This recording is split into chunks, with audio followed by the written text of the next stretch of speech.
نعم، كنا هناك بضعة أيام في العام الماضي، وفي الحقيقة قمنا بزيارة بعض الملاعب، وقد قاموا بوضع أجهزة تكييف ضخمة فيها لأنهم يعلمون أنه سيكون هناك حر. وهناك القليل جدا من الملاعب في العالم التي تملك مثل هذه التجهيزات، وأعتقد أن هذه المرة ستكون ميزة بالنسبة لنا لأنهم سيجعلوننا نشعر بالراحة ولا نشعر بحر شديد. تم تغيير المدرب والتغيير إلى ديناميكية مختلفة، ولدينا طاقة مختلفة ونشعر معنويا بتحسن كبير. المدرب أدخل طاقة إيجابية للغاية، واللاعبون متحمسون جدا. أعتقد أننا جاهزون بشكل جيد، والآن سنتجهز في هذه الأيام الأخيرة كي نصل في لياقة بدنية جيدة ولنعرف التفاصيل الأخيرة. وأعتقد أننا متحمسون كثيرا لعمل إنجازات كبيرة، ولكي نجعل كل الشعب المغربي فخورا وسعيدا بدورنا في المونديال.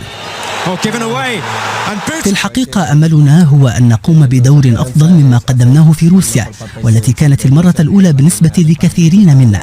أما الآن فإن هذه المرة ستكون المرة الثانية التي سيذهب فيها العديد من اللاعبين إلى المونديال.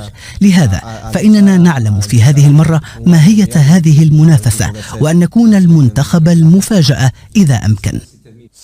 هناك كثير من المغاربة في قطر، وهناك أيضا كثيرون يشترون تذاكر طائرة للسفر من المغرب إلى قطر، سيأتون لرؤية المونديال. وهذا في الحقيقة يجعلنا سعداء وفخورين للغاية بأن كل الشعب المغربي يقف وراءنا وسيدعمنا، وهذا بالنسبة لنا مهم للغاية. سيشجعوننا كثيرا، وفي هذا المونديال سنحاول بذل قصارى جهدنا ليستمتعوا به وليكون مونديالا عظيما للجميع.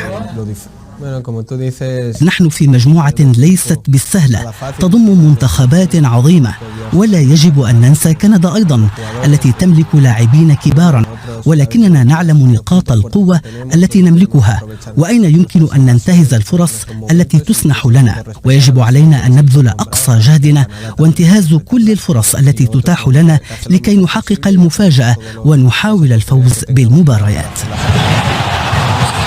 منتخب المغرب سيحاول الوصول إلى أقصى ما يمكن، وقبل كل شيء يجب التفكير في التأهل من دور المجموعات، ثم التقدم مباراة بعد أخرى، ومحاولة الوصول إلى أبعد ما يمكن لنحقق المفاجأة.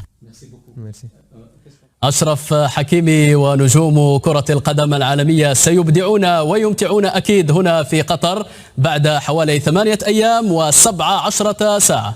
شكرا لكم وتصبحون على ألف خير.